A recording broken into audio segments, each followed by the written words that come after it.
It was the kind of rain that washes away roads and memories, the kind that leaves you stranded and questioning everything you thought you knew. That's how I met Timothy, clinging to a rooftop with nothing but a sopping wet cat and the clothes on my back. I should have seen the warning signs then, the way he took charge, the way he made me feel safe in the middle of a disaster. I'll never forget the day I found out where that feeling of safety truly came from, and how easily it shattered. Hi everyone, my name is Sarah, and I'm about to share a story that still makes my hand shake. It's not easy to talk about, but I hope it helps someone out there who might be going through something similar. Before I begin, I would love to know where you are listening from. Please take a moment to comment down below and tell me where in the world you are right now. I'm always so amazed at how these stories can connect us all, no matter how far apart we may be. The flood brought us together, a whirlwind romance fueled by shared trauma and the promise of a fresh start. We rebuilt our lives, brick by brick, found a small house on a quiet street, and welcomed our beautiful daughter Avery into the world. Those early years were a blur of sleepless nights, first steps, and the kind of all-consuming love that makes you believe anything is possible. Timothy was a good father, attentive and playful, and I genuinely believed we were building a life together, a fortress against any future storms. Avery, from a very young age, had this inherent grace about her, not in a clumsy, stumbling baby giraffe kind of way, but a natural, effortless elegance. I noticed it when she was barely walking, the way she'd sway to music on the radio, her little hands mimicking ballet dancers she'd seen on TV. By the time she turned 6, there was no question. She wanted to dance. Ballet, specifically. She'd spend hours twirling around the living room, her imagination transforming our worn carpet into a grand stage. "Mommy, can I take ballet lessons?" she asked one evening, her eyes wide with hope. I looked at Timothy, expecting him to share my enthusiasm. He was usually so supportive of Avery's interest, but his face remained impassive. "We'll see, sweetheart," he said, avoiding my gaze. Later that night, after Avery was asleep, I brought it up again. "Timothy, she really wants to do this. It would mean the world to her," he sighed, running a hand through his hair. "Sarah, we just can't afford it right now. You know things are tight." I did know. We were living paycheck to paycheck, barely making ends meet. But I also knew how much this meant to Avery. "Maybe we could cut back on some things," I suggested, "or I could pick up some extra shifts at the diner." He shook his head. "You're already working so hard. I don't want you to burn yourself out." I appreciated his concern, but I couldn't shake the feeling that something was off. He was usually so eager to support Avery's passions. Why was he being so resistant this time? I eventually convinced myself that he was right. We couldn't afford it, but I couldn't bear to disappoint Avery. So, I took on a second job as a waitress at a late-night diner, working weekends and holidays, sacrificing sleep and time with my family, all for my daughter's dream. The exhaustion was bone-deep, but seeing Avery's face light up when I told her she could start ballet lessons made it all worthwhile. She thrived in her classes. Her natural talent blossomed under the guidance of a patient instructor, and she made friends with the other little dancers. I would sit in the waiting room, watching her through the studio window, feeling a surge of pride and accomplishment. I was providing for my daughter, making her dreams come true. But the long hours at the diner took their toll. I was constantly tired, snapping at Timothy over minor things, and feeling increasingly disconnected from my own life. I started to resent the fact that he seemed to be carrying on as usual, while I was sacrificing everything. One Saturday, I came home early from the diner, exhausted and craving nothing more than a hot bath and a few hours of sleep. As I walked through the living room, I noticed a brightly wrapped gift on the coffee table. "What's this?" I asked Timothy, who was sitting on the couch, engrossed in a football game.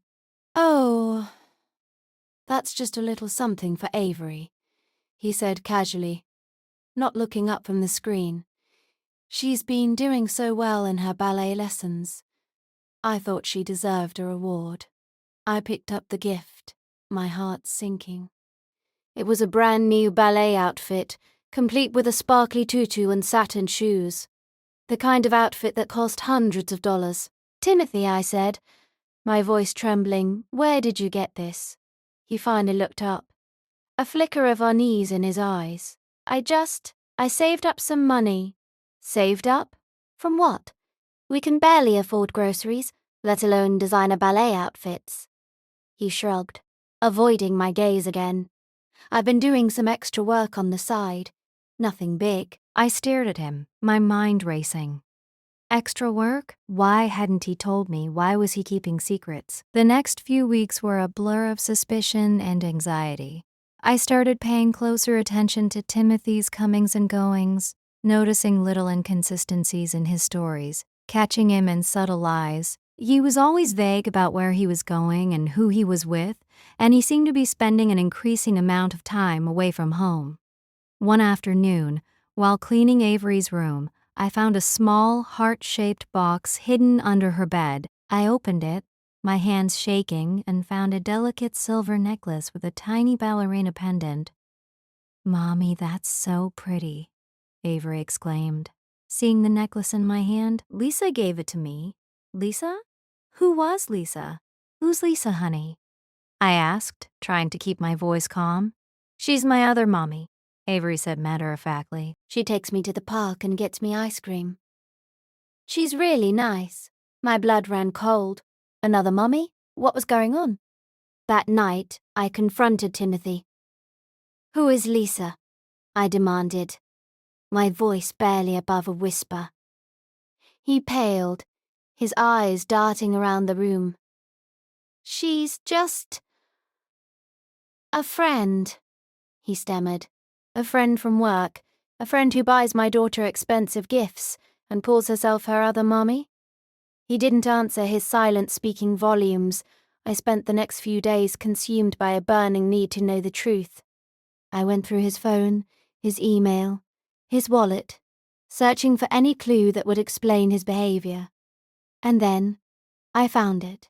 Tucked away in a pile of old receipts was a bank statement for an account I didn't recognize. An account in Timothy's name, with a balance of over $15,000. $15,000. Money he had claimed we didn't have. Money he had used to deny our daughter the things she wanted. I logged into the account online, my hands trembling as I scrolled through the transactions. There were payments for expensive dinners, weekend getaways, and even a down payment on a condo. And then I saw Lisa's name. Lisa's name was all over the transactions, confirming my worst fears. He was having an affair. He was spending our money I was working myself to the bone, to earn on another woman. He was building a life with her, a life that excluded me and Avery. The rage that surged through me was unlike anything I had ever experienced. I wanted to scream, to break things, to inflict the same pain on him that he had inflicted on me. But I knew that wouldn't solve anything. I needed to be smart, to be strategic. I needed to expose him for the liar and cheat that he was. His parents were celebrating their 50th wedding anniversary that weekend. A huge party was planned, with all of their friends and family in attendance. It was the perfect opportunity to reveal his deception, to shatter his carefully constructed facade. I spent the next few days meticulously planning my attack. I gathered all the evidence I had, the bank statements, the receipts, the photos of Timothy and Lisa together, and compiled it into a damning presentation. I practiced my speech, rehearsing the words I would say, the emotions I would convey. I wanted to make sure that everyone knew the truth about Timothy, the truth about the man he really was. The night of the party arrived, and I dressed carefully, choosing an outfit that made me feel confident and strong. As I walked into the banquet hall, I could feel the eyes of everyone in the room on me. Timothy stood near the entrance, greeting guests with a smile. He looked surprised to see me, but he quickly recovered, putting his arm around my waist. "What are you doing here?" he whispered in my ear. I have something to say, I replied, my voice steady. As his parents began their anniversary speech, I walked toward the stage, ignoring Timothy's protests.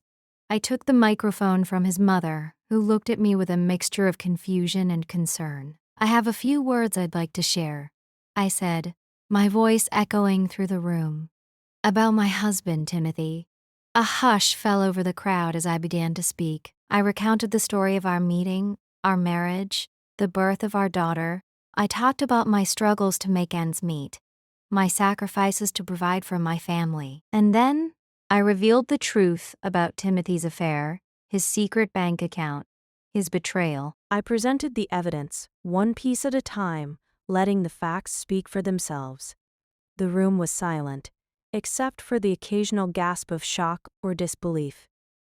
Timothy stood frozen, his face ashen, his eyes wide with panic. By the time I finished, there wasn't a dry eye in the house. His parents were in tears, his siblings were glaring at him, and his friends were shaking their heads in disgust. He had been exposed, his lies laid bare for everyone to see. The aftermath was swift and brutal. He was ostracized by his family, shamed by his community, and served with divorce papers the following morning. He tried to apologize, to explain, to beg for forgiveness, but it was too late. The damage was done. The divorce proceedings were long and messy. Timothy fought for custody of Avery, claiming that I was an unfit mother, that I had humiliated him in public. But the judge saw through his lies and awarded me sole custody, with visitation rights for Timothy. As we untangled our lives, I discovered even more secrets. It turned out that Timothy had been doing freelance work on the side for years, earning a substantial income that he had hidden from me. He had been deliberately withholding money, creating a false sense of scarcity, all while funding his secret life with Lisa. Avery struggled with the divorce. She missed Timothy, and she missed Lisa. She couldn't understand why her family had been torn apart, why her parents couldn't be together anymore. It broke my heart to see her so sad and confused. I tried to explain it to her, to tell her the truth about Timothy's betrayal, but she was too young to fully comprehend it. All she knew was that her life had changed, and not for the better. I enrolled her in therapy, hoping that a professional could help her process her emotions. It was a long and difficult journey, but slowly she began to heal. She started to understand that Timothy's actions were not her fault, that she was still loved and cherished, even though her family looked different now. It's been 2 years since I discovered Timothy's affair. The divorce is still ongoing, complicated by legal battles over finances and property. Avery is doing better, but she still has moments of sadness and longing. She asks about Timothy and Lisa occasionally, and I try to answer her questions honestly and compassionately. I've learned a lot in the past 2 years. I've learned that appearances can be deceiving, that people are capable of great cruelty, and that forgiveness is not always possible. I've also learned that I am stronger than I ever thought possible, that I can survive anything, as long as I have my daughter by my side. I am still rebuilding my life, brick by brick. It's not the life I imagined, the life I planned, but it's a life filled with love, resilience, and hope.